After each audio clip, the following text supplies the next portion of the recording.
A manager points out a mistake in your report. You respond, "Thank you for catching that." Professional? Absolutely. But in many workplace situations, that is only the beginning of the response. Because sometimes a simple thank you communicates appreciation, but may not fully communicate ownership, confidence, or what happens next. Welcome to Business English for Success. Today, we are exploring 4 workplace communication moments where small changes in wording can help you sound more clear, composed, and professionally grounded. These are not replacements for thank you. Think of them as upgrades for moments that carry a little more weight at work. The language may sound simple, but the impression it leaves can be very different. A colleague flags a missing budget column in your project template right before a budget review. The immediate response for many is to say, "Thank you so much for finding this. I am so sorry for the trouble." Well intended, but that phrasing moves the focus entirely onto the error and the apology. It may sometimes sound more focused on the mistake itself, rather than the solution or next steps. A cleaner response keeps attention on information and next steps, not on the error itself. Thank you for flagging that. I am reviewing the format now and will update shortly. That is neutral and task-focused. But to show real ownership, you bring in a specific timeline and confirm the team can keep moving.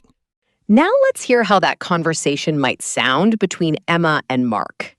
Emma, the Q2 marketing template is missing the column for regional ad spend. We cannot finalize the numbers without it. Thank you for bringing that to my attention, Mark. I am rectifying the sheet now. The updated link will be with you by 2 p.m. so the team can proceed on schedule. Noted. Send it over when ready, and we will sign off on the budget. 2 expressions worth adding to your professional toolkit. Rectifying. Instead of fixing or correcting, it signals that you are taking structured, deliberate action, not just patching something quickly. And proceed on schedule. This phrase redirects the conversation from what went wrong to what comes next. Your manager hears that the project is still well in hand. Now, that situation involved feedback from above. The next one is closer, and in some ways harder. When a colleague steps in to carry part of your workload, the words you choose to say thank you can quietly change how the team reads your role in the project. Now consider a different dynamic. Not feedback from above, but support from beside you. A colleague steps in to help you close out a section of a project when your schedule is at full capacity. The natural response for many professionals is, "Thank you so much. I really couldn't do this without you. I was completely maxed out." Genuine. But that phrasing tells the team 2 things at once: that you were behind, and that it may unintentionally emphasize workload pressure more than collaboration. It quietly moves you from someone managing the project to someone who needed a hand to finish. A cleaner response keeps the focus on what the team accomplished together, not on your capacity at that moment. Thank you for jumping in. Your contribution kept the timeline intact. That keeps the focus on the shared outcome of the project. But to sound like the person who holds the outcome, you move the focus entirely onto what your colleague brought to the table, not what you lacked, what they added. Here is how that sounds between 2 colleagues on the same project. Emma, I've completed the financial section of the proposal so we can get the final version submitted before the client deadline. Thank you for stepping in on that, Mark. Your input on the financial data ensures we hit the deadline without compromising the quality of what we deliver. The numbers are solid. We are ready to submit. 2 expressions that do the heavy lifting in that exchange. Stepping in on that. Not just stepping in generally, but stepping in on a specific task. It acknowledges exactly where the contribution landed. And without compromising quality. This phrase does something important. It tells the other person that speed and standard are both being held. That is the mark of someone who takes responsibility for the result, not just the timeline. Now, those 2 situations involved responding to something that went wrong or working alongside someone else's support.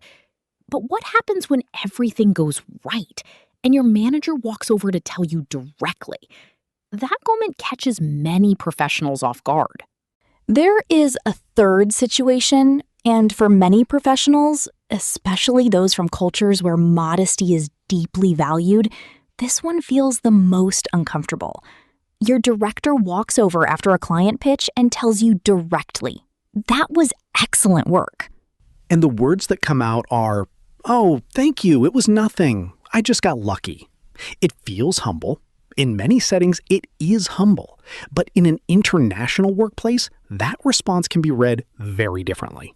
In some professional settings, it may be interpreted less as modesty and more as hesitation to fully acknowledge your contribution. And if your director heard, "You just got lucky," it may unintentionally reduce the impact of the recognition. There is a difference between humility and stepping back from your own contribution. Humility says, "I worked hard and the team delivered."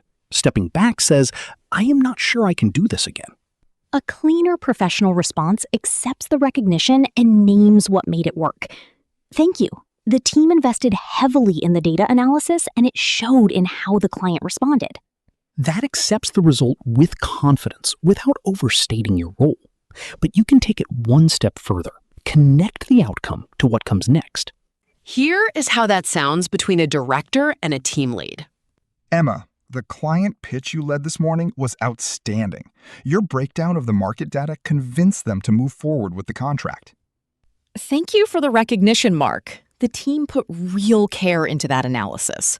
I am glad it held up under the client's scrutiny, and I think it gives us a solid foundation to build the next phase on. It does. Let's carry that same standard into the Q3 meetings. Two expressions from that exchange that carry real weight in professional settings. Held up under scrutiny. This phrase signals to everyone listening that your work was not just polished on the surface. It was tested, and it delivered. And gives us a foundation to build on. Instead of closing the moment with a thank you, you open a door toward the next opportunity. That is what turns a moment of recognition into the starting point for what comes next. Now, the last situation we are covering today is one most people avoid thinking about until it is already in front of them. A client or partner is waiting on a delayed update. You owe them a response, and "thank you for your patience" may not be serving you as well as you think. The fourth situation is one most professionals know well, and few feel fully prepared for. A partner or client was expecting an update from you yesterday. It did not arrive, and now you owe them a response. The instinct is to open with, "Thank you for waiting for my reply. I am so sorry for being slow." You mean well, but that opening immediately puts the late delivery at the center of the conversation. The client came in expecting a project update. What they received instead is a reminder that you did not deliver on time. A more measured response keeps the focus on what you are bringing to them, not on what was delayed. "Thank you for your patience while we finalize the details." That is clean and holds the professional tone. But when the situation involves a board presentation or a senior-level decision, your response needs to do more than hold the tone. It needs to show the client that the extra time directly served their outcome. Here is how that sounds between an account manager and an external partner. "Emma, I was expecting the project timeline yesterday. We need to present these dates to our board tomorrow morning." "Thank you for your patience, Mark. We extended the review period to ensure all local compliance factors are fully verified, so you have an accurate roadmap for your board presentation." Good. I prefer a correct schedule over a rushed one. Send it over and I will review it now. Two expressions from that exchange worth carrying into your next client communication. Compliance factors. This tells the other party that your review process follows regulatory and legal requirements, not just internal preferences. It adds weight to why the extra time was necessary.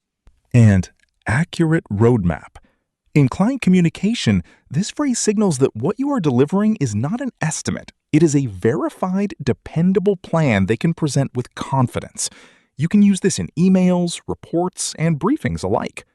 Mark, you actually used a version of this in a real client situation. What happened? There was a project delivery that ran 2 days past the agreed date. Instead of opening with an apology, I sent a note saying the review had been extended to verify the compliance requirements on their end. The client responded by saying they appreciated that we caught it before the submission. No complaint about the timeline at all. And that is the difference. The delay did not change. The wording did. Now, which of these 4 situations feels most familiar to you at work? Drop it in the comments below. We read every single one. Reading a phrase and using it naturally at work are 2 different things. So now, let's practice. 4 sentences, 1 from each situation today. You will hear each one twice, first at a slower pace, then at natural speed. Use the pause to say it out loud. Let's go. Situation 1. Data correction with a clear timeline. I am rectifying the sheet now. The updated link will be with you by 2 p.m. so the team can proceed on schedule. Natural pace. I am rectifying the sheet now. The updated link will be with you by 2 p.m. so the team can proceed on schedule. Situation 2. Acknowledging a colleague's contribution while holding your position on the project. Your input on the financial data ensures we hit the deadline without compromising the quality of what we deliver. Natural pace. Your input on the financial data ensures we hit the deadline without compromising the quality of what we deliver. Situation 3. Accepting recognition and opening the door to what comes next.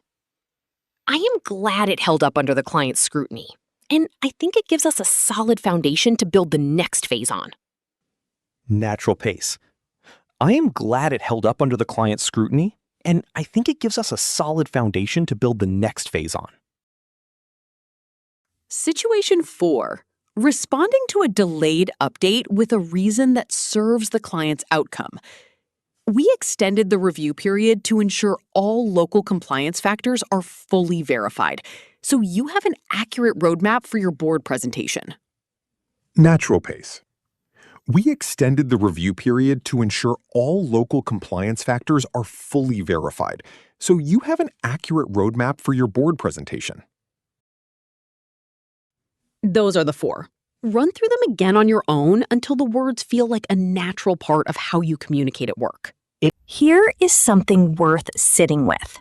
The professionals who communicate well at work are not always the ones with the most experience.